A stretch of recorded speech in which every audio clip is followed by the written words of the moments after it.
Deux des principaux leviers de l'économie en général reposent sur le crédit d'un côté et la croissance de l'autre. Ce que nous allons essayer de faire aujourd'hui, c'est d'élargir ces deux concepts et voir comment ces deux concepts interagissent, comment la croissance agit sur le crédit et comment le crédit favorise la croissance. Évidemment, nous allons faire ça avec notre ami William Savary. Bonsoir William, bienvenue. Bonsoir Serge, bonsoir Haïti, bonsoir Métropole, bonsoir tout le monde. Alors, on a dit crédit, croissance. Une introduction formidable. Ouais. Parce qu'en fait, au prime abord, allons établir une base que les gens doivent comprendre et pourquoi c'est important de discuter du crédit et de la croissance. Aujourd'hui, en Haïti, le taux de croissance du produit intérieur brut en Haïti est en dessous de 1%. Ça fait 0,3%. Selon les chiffres du Fonds monétaire international. Quoique parfois, je pense que les chiffres des organisations comme Fonds monétaire international sont questionnables, mais pour l'argumentaire, je vais m'en servir. Oui. Et maintenant, il faut opposer ce taux de croissance de moins que 1% au taux d'inflation qui est au-delà de 23%. Wow. Donc, avec un taux de croissance de moins 1% et un taux d'inflation au-delà de 23%, il n'y a aucun moyen au monde, aucune porte de sortie pour la République d'Haïti. Si des décisions ne sont pas prises pour favoriser une croissance, alors il faut dire que pour favoriser une croissance et en même temps réduire le taux d'inflation. Parce que pour avoir dire qu'on peut avoir une croissance de 23% par an serait déraisonnable. Hein? Mais dire qu'on peut, alors que l'on réduit le taux d'inflation et qu'on augmente le taux de la production, on va peut-être arriver à une moyenne où le taux d'inflation et le taux de croissance pourraient être égal l'une à l'autre et éventuellement avoir le taux de croissance supérieur au taux d'inflation. Hein? Et c'est ça vraiment l'objectif de la gestion d'une économie nationale. Oui, mais là, le point de départ est quand même énorme. Je reprends les chiffres que vous venez de nous donner. La croissance est inférieure à 1%. C'est-à-dire on n'arrive pas à 1% de croissance par an, alors que, dans le même temps, le taux d'inflation dépasse les 23%. Ouais. Moins de 1% d'un côté, plus de 23% de l'autre. Alors qu'il faudrait que les chiffres se rapprochent, soit que le taux d'inflation diminue pendant que la croissance augmente. C'est deux mouvements qui doivent avoir lieu en même temps, simultanément. Donc, ce qui veut dire qu'on a vraiment une réflexion très profonde à faire en matière de la gestion de l'économie dans ce pays. C'est la première chose.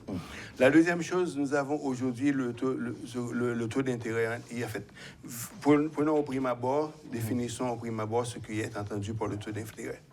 Il y a ce qu'on appelle le taux d'intérêt réel, c'est-à-dire un taux d'intérêt qui est, c'est le taux d'intérêt nominal, quoi, le taux d'intérêt du marché, moins le taux d'inflation. Hein?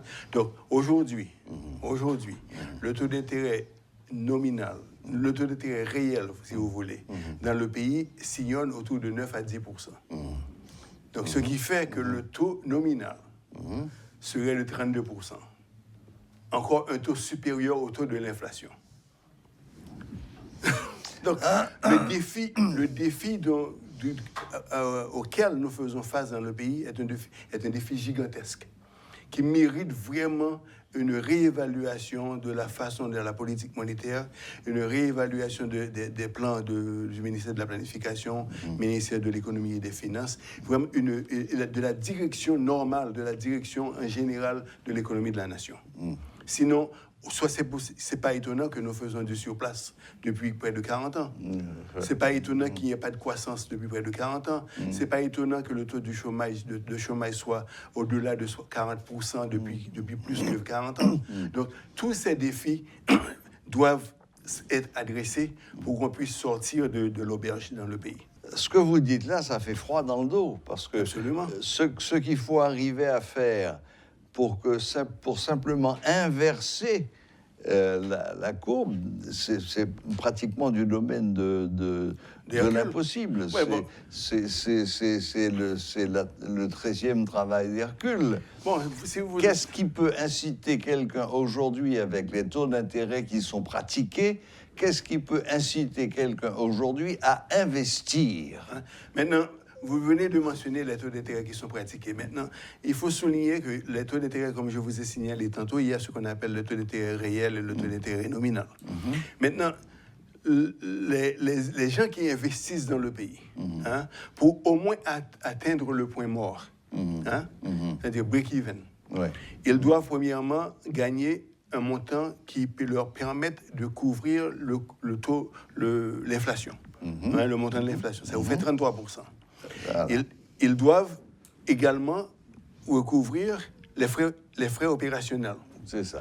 Ensuite, ils doivent également recouvrir, en fait, le coût de la reproduction.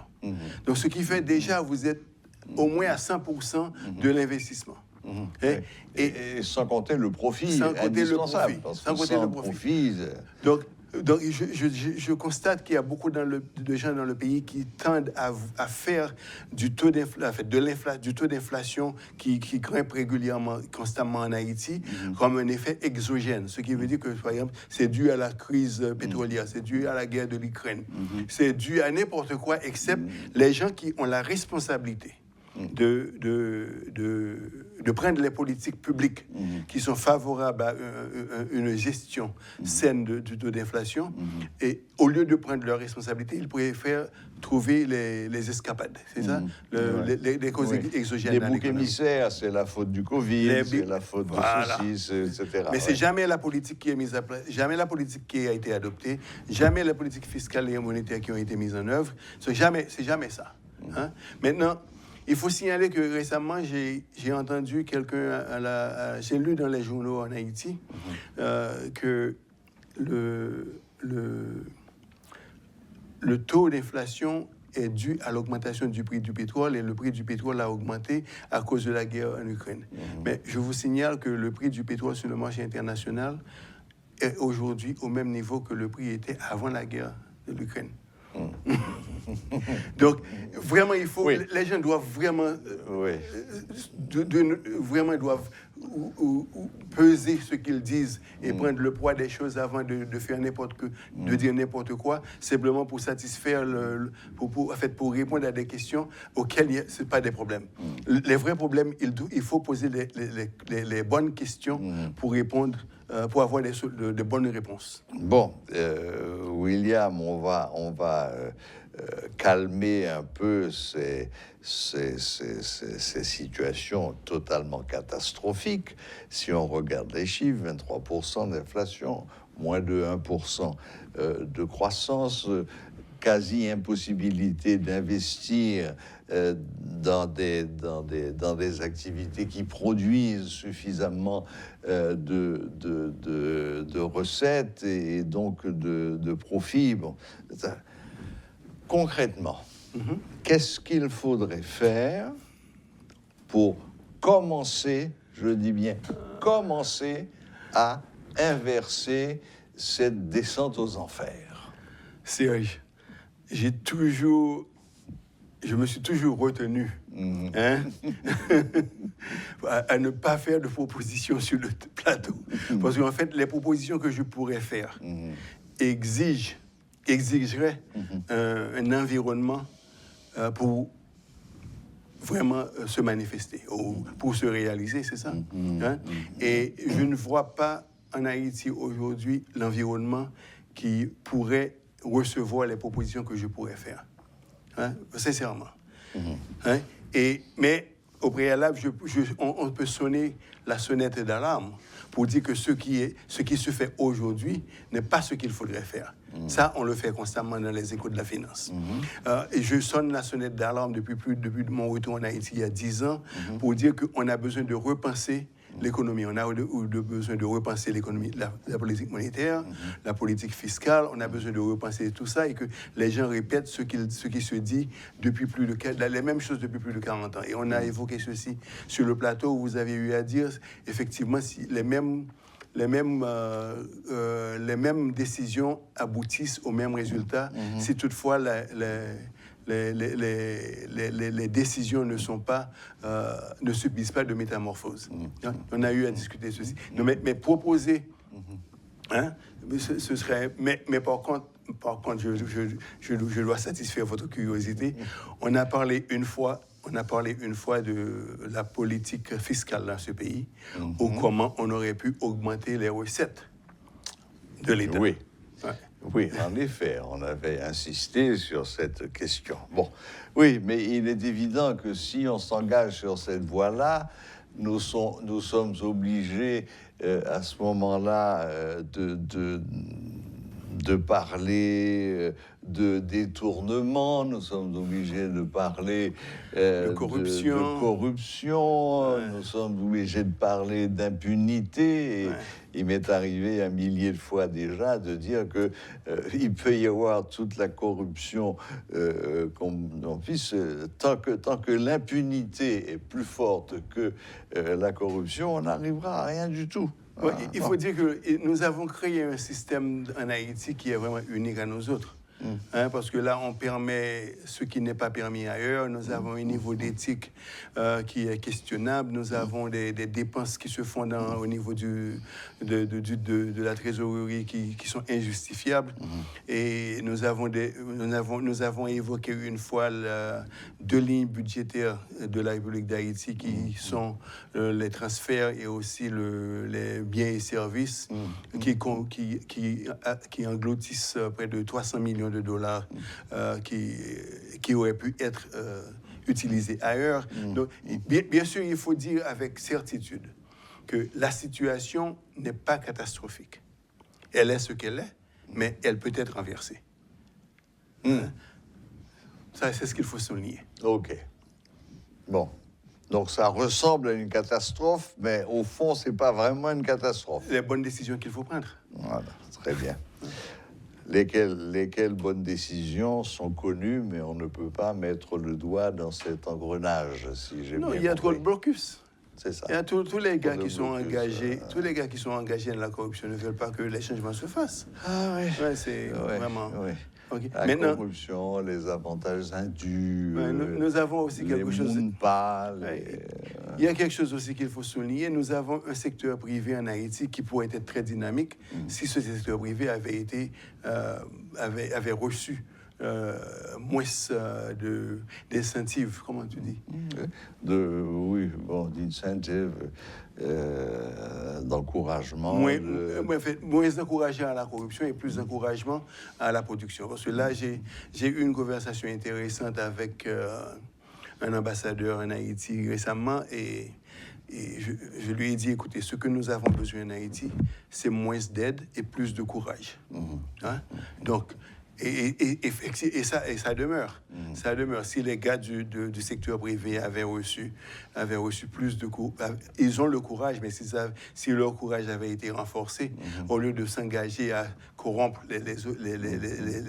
les hommes d'État pour préserver leur petit carreau, leur petit carré, ils auraient pu investir davantage dans la production et faire croître leur entreprise. Parce qu'on a aussi évoqué que dans l'agrégat, lorsque toutes les entreprises du pays accroissent, il y a une croissance qui est totalement généralisée. Et aussi également, on a une augmentation du salaire minimum, on a une augmentation du pouvoir d'achat. Donc tout ceci, c'est vraiment une grande chaîne où les parties s'entremêlent. Bon, c'est sûr que là, on s'est engagé sur un terrain, comme on dit, Haïti s'était glissé. Donc, doucement, redisons ce qu'il y a à dire. Les faits sont les faits et les faits sont têtus.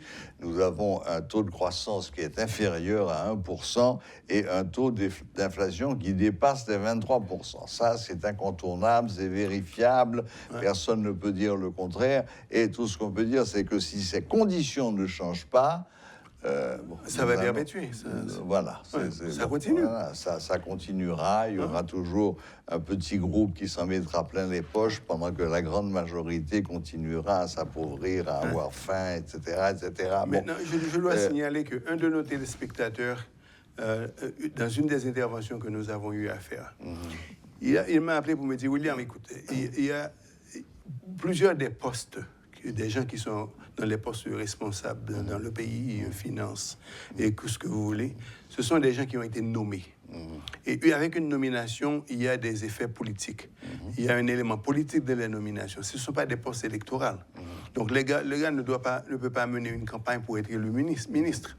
Il est choisi comme ministre. Et en général, un gars qui est choisi comme ministre, comme gouverneur, comme directeur général, il y a des redevances envers celui qui l'a nommé.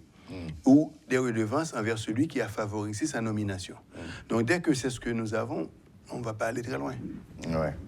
Bon, là c'est un petit peu plus compliqué parce que il suffit de voir ce qui se passe en France là aujourd'hui avec des élections présidentielles qui ont lieu dans 3 jours, l'affrontement entre Emmanuel Macron et Marine Le Pen. On a vu pendant le gouvernement de Macron, on a vu un ministre démissionner de manière brutale et sans préavis. Donc bon, c'est pas parce qu'on est ministre qu'il faut être un béni oui. Voilà, en fait, non, maintenant, écoute, ceci c'est quelque chose qui se reproduit à travers le monde. C'est pas typique à Haïti.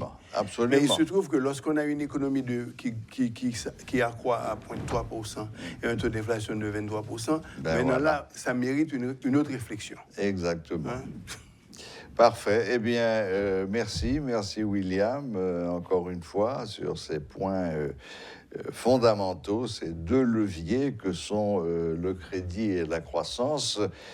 J'espère que le coup de projecteur que vous avez lancé sur ces points ont ouvert l'horizon de nos téléspectateurs et que on va pouvoir continuer petit à petit à découvrir quels sont les effets secondaires de cette réalité qui est un taux de croissance ridicule et un taux d'inflation tout aussi ridicule, mais un dans le négatif et l'autre dans le positif. Bon, eh bien, merci William, merci d'avoir jeté ce coup de projecteur sur une réalité incontournable, un taux de croissance inférieur à 1, un taux d'inflation supérieur. Merci d'avoir ouvert les yeux à tous ceux qui s'intéressent à l'économie. Et puis, bonne fin de journée. Merci. Bonne fin de journée à vous également. Au revoir.